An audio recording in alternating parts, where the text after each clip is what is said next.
Hello friends, welcome to defence lover point YouTube channel. आज हम एक इंग्लिश ग्रामर का एक्टिव पैसिव का टॉपिक करेंगे। इससे पहले हमने एक्टिव पैसिव के 3 पार्ट कर लिए, हम आज चौथा पार्ट करेंगे। और इससे लास्ट वाले टॉपिक ने हमने जिरन टाइप सेंटेंस की एक्टिव वॉइस से पैसिव वॉइस बनाना हमने कर लिया था। तो आज हम इसका अगला पार्ट करेंगे, इन्फिनेटिव टाइप सेंटेंस। अगला रूल है ये हमारा। और यदि इस वीडियो की आपको पीडीएफ चाहिए तो वो आपको टेलीग्राम पर मिलेगी, जिसका लिंक आपको डिस्क्रिप्शन में मिल जाएगा। साथ ही आप फेसबुक पेज को भी लाइक कर दीजिएगा और टेलीग्राम को ज्वाइन कर लीजिएगा। ठीक है, तो चलो वीडियो को स्टार्ट करते हैं।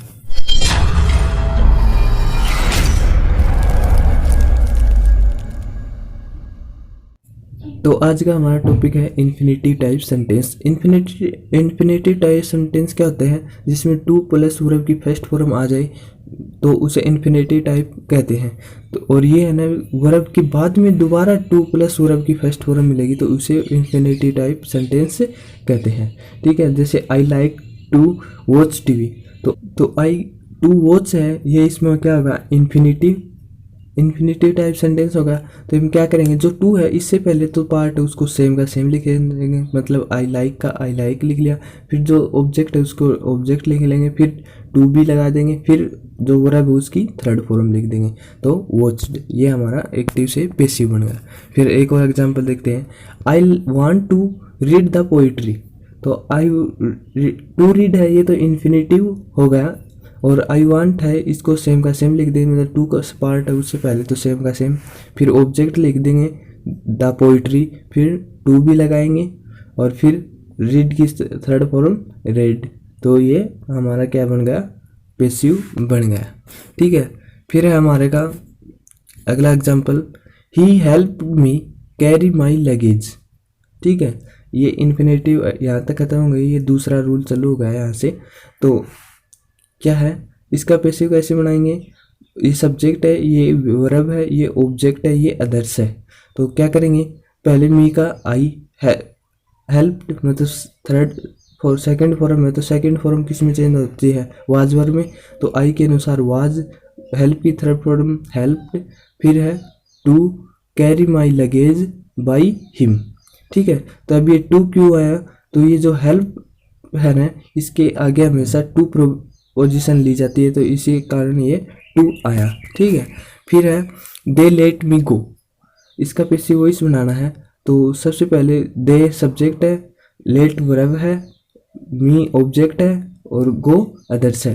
तो मी के अनुसार सब्जेक्ट बनाएंगे आई, लेट क्या है? सेकंड फॉर्म, तो सेकंड फॉर्म के अनुसार वाज वर्ब, तो आई के साथ वाज, लेट की थर्ड फॉर्म लेट और गो का गो। बाई देम लगाने की जरूरत नहीं है। अब आपने कहेंगे बाई या टू कोई सा भी नहीं लगाया, तो लेट वर्ब है वो अपने आगे न ही टू लेती है न ही बाई लेती है, कोई भी प्रीपोजिशन नहीं लेती है। ठीक है, तो ऐसे कुछ शब्द हैं, देखो नोट में। डिड है आदेश देना, डेयर है, फील है, हेल्प है, हियर है, नो है, लेट है, मेक है, नीड है, प्लीज है, सी है, वॉच और नोटिस। ये क्रिया एक्टिव वॉइस में अपने आगे दी गई दूसरी वर्ब से पहले टू नहीं लेती है, लेकिन इनका उपयोग पैसिव वॉइस में किया गया हो तो इनके आगे दी गई वर्ब की फर्स्ट फॉर्म से पहले टू का प्रयोग किया जाता है। ठीक है, जैसे देख लो, पहले हमने जो कैरी हेल्प है इसके आगे टू प्रीपोजिशन नहीं थी एक्टिव वॉइस में, फिर हमने पैसिव वॉइस में टू प्रीपोजिशन लगा दी। और जो लेट है ये कोई सी भी प्रीपोजिशन नहीं लेता है। ये एकदम अच्छा रूल है, आप याद रखना। और जो स्टार लगा रखा है डेयर और नीड के आगे, ये क्या है? मॉडल है। ठीक है, फिर है लेट वर्ब एक्टिव ऐसा पैसिव दोनों में अपने आगे दी गई वर्ब की फर्स्ट फॉर्म से पहले टू नहीं लेती है। नहीं एक्टिव में लेट टू की फर्स्ट फॉर्म लेती है और नहीं पैसिव में। ठीक है, अगला हमारा क्वेश्चन है, one should keep once promise. मतलब इसका पैसिव कैसे बनाएंगे? वंस क्या है इसमें? सब्जेक्ट है, शुड क्या है? वर्ब है, मॉडल है, और कीप है वर्ब है, और वंस प्रोमिस है ये अदर ऑब्जेक्ट है। तो वंस प्रोमिस को हम सब्जेक्ट बनाएंगे तो हम वंस को छोड़ देंगे, ओनली प्रोमिस को हम सब्जेक्ट लिखेंगे। तो प्रोमिस ठीक है।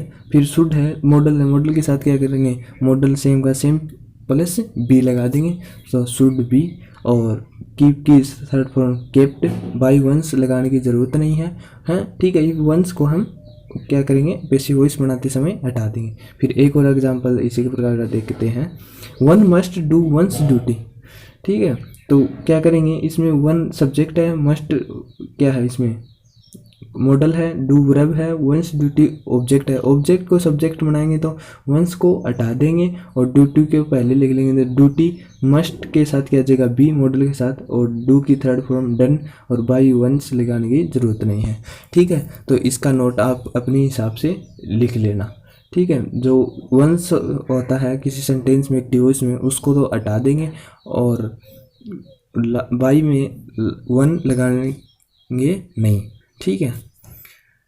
फिर अगला क्वेश्चन है हमारा, आई नो हिम, मतलब आई नो हिम, तो इसका क्या बनाएंगे, हम पैसिव बनाना है, तो पैसिव कैसे बनाएंगे, आई क्या हो गया सब्जेक्ट, नो क्या हो गया वर्ब, और हिम क्या होगा ऑब्जेक्ट। ऑब्जेक्ट का सब्जेक्ट बनाएंगे, हिम का सब्जेक्ट बनाएंगे, तो क्या जगह ही, नो फर्स्ट फॉर्म है, तो इसके अनुसार कौन सी वर्ब आएगी, फर्स्ट फॉर्म में क्या किस में चेंज होगा, इज एम आर में, तो ही के अनुसार इज, नो की थर्ड फॉर्म नॉन, और टू में, ठीक है। तो ये टू क्यों आया, तो टू इसलिए आया कि नो वर्ब है वो अपने आगे हमेशा टू प्रीपोजिशन लेती है, बाई प्रीपोजिशन नहीं लेती है, ठीक है। इसी प्रकार Ram married Sita last year, तो Ram subject, married verb, Sita object, last year others, तो सीता का क्या है ऑब्जेक्ट को सब्जेक्ट बनाया, मैरिड सेकंड फॉर्म, तो सेकंड फॉर्म किसी में चेंज होगी, वाज वर्ब में, तो वाज, फिर मैरिड की third form to, Ram last year, तो मैरिड भी क्या है कि टू प्रीपोजिशन लेती है। तो ऐसी प्रकार के कुछ वर्ड हैं जिसमें नोट में लिख के रखे हैं, जैसे compared, obliged, addicted, know, married, prefer, इनके साथ पैसिव वॉइस में बाई का प्रयोग न करके हमेशा टू का प्रयोग किया जाता है, ठीक है। फिर अगला क्वेश्चन है हमारा, his behaviour does not satisfy me, ठीक है।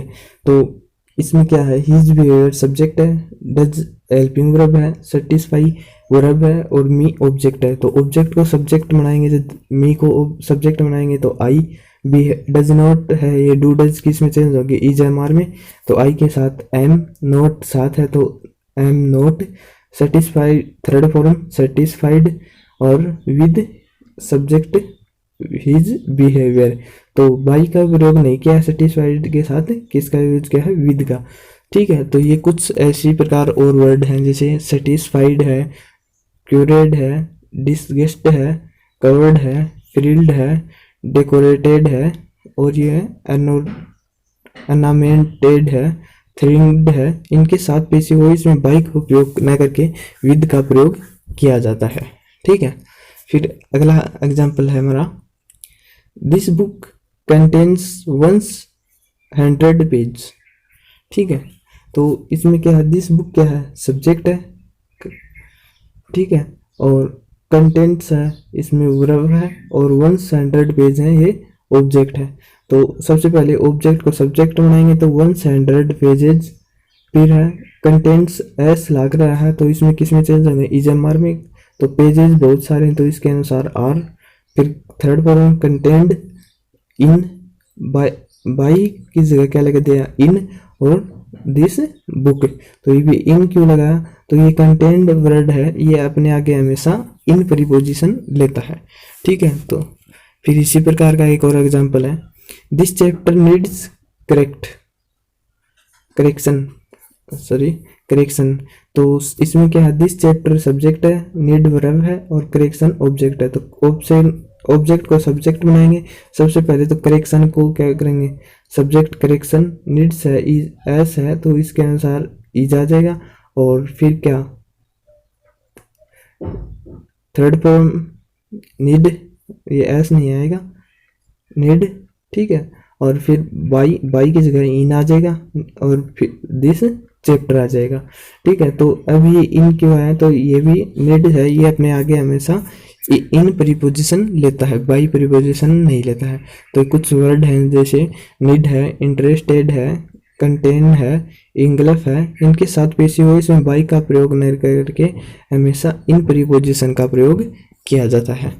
ठीक है, फिर कुछ एग्जाम्पल और हैं, जैसे हिज रिजल्ट सरप्राइज मी, उसका रिजल्ट आश्चर्यजनक था मेरे लिए। तो हिज रिजल्ट क्या हो गया, सब्जेक्ट, सरप्राइज क्या हो गया वर्ब, और मी क्या हो गया ऑब्जेक्ट। ऑब्जेक्ट को सबसे पहले सब्जेक्ट बनाएंगे, पैसिव वॉइस बनाते हैं। मी का सब्जेक्टिव कैसे आ गया, आई, और सरप्राइज्ड मतलब सेकंड फॉर्म है तो किस में चेंज होगा, वाज वर्ब में, तो आई के अनुसार वाज। ठीक है, फिर third form surprised at his result, his result by his result. ठीक है, तो यहाँ क्या सरप्राइज के साथ क्या आ गया, एट आ गया, तो ये सरप्राइज है, ये एट प्रीपोजिशन लेता है।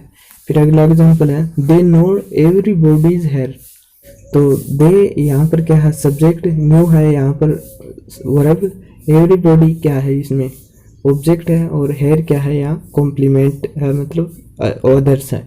तो क्या करेंगे, एवरीबॉडी ऑब्जेक्ट है तो इसको पहले लिखेंगे, तो एवरीबॉडीज, नो क्या सेकंड फॉर्म है तो इसके अनुसार वाज, एवरीबॉडी के अनुसार, फिर नो की थर्ड फॉर्म नो, फिर to them hair, others hair, तो यहाँ नो के साथ क्या है, टू आया। ठीक है, तो ये मैंने टू का पहले बता दिया था, तो इसका एग्जाम्पल बीच में लिया है। फिर है his attitude displace my father, तो हिज एटीट्यूड क्या है, सब्जेक्ट, डिस्प्लेस क्या है वर्ब, और माई फादर है ऑब्जेक्ट। तो ऑब्जेक्ट को सबसे पहले सब्जेक्ट बनाएंगे, तो माई फादर, और डिस्प्लेस क्या है सेकंड फॉर्म, तो इसके अनुसार वाज, फिर डिस्प्लेस थर्ड फॉर्म, फिर क्या एट बाई, फिर सब्जेक्ट बाई के बाद में क्या सब्जेक्ट हिज एटीट्यूड, तो बाई के यहाँ स्थान पे यहाँ क्या है एट, तो ये क्या डिस्प्लेस शब्द है, ये भी बाई का प्रयोग नहीं कर लेती है, इसके बाद भी हमेशा एट प्रीपोजिशन का प्रयोग किया जाता है। तो इसी प्रकार के कुछ वर्ड हैं, जैसे सरप्राइज्ड है, कनॉक्ड है, शॉक्ड है, अमेज है, एस्टोनिश है, अलार्म है, वेक्स्ड है, इन के साथ पैसिव वॉइस में बाई का प्रयोग न करके टू का प्रयोग किया जाता है। ये कुछ वर्ड है, तो इसी प्रकार एट का प्रयोग किया जाता है। ठीक है, फिर हमारे इम्पेरेटिव सेंटेंस। इम्पेरेटिव सेंटेंस, इससे पहले हम कौन से सेंटेंस कर चुके हैं, असर्टिव सेंटेंस कर चुके हैं, इनके बाद इम्पेरेटिव और एक्सक्लेमेटरी, ये सभी सेंटेंस हम दो पार्ट में कवर कर लेंगे। ठीक है, तो आज का वीडियो यहीं पर ख़त्म होता है। अगर वीडियो अच्छी लगे तो लाइक कर दीजिएगा, अभी चैनल को सब्सक्राइब नहीं किया है और चैनल पर नहीं तो चैनल को सब्सक्राइब कर लीजिएगा, ताकि आने वाले का वीडियो आप तक पहुँचते रहिए। ठीक है, धन्यवाद।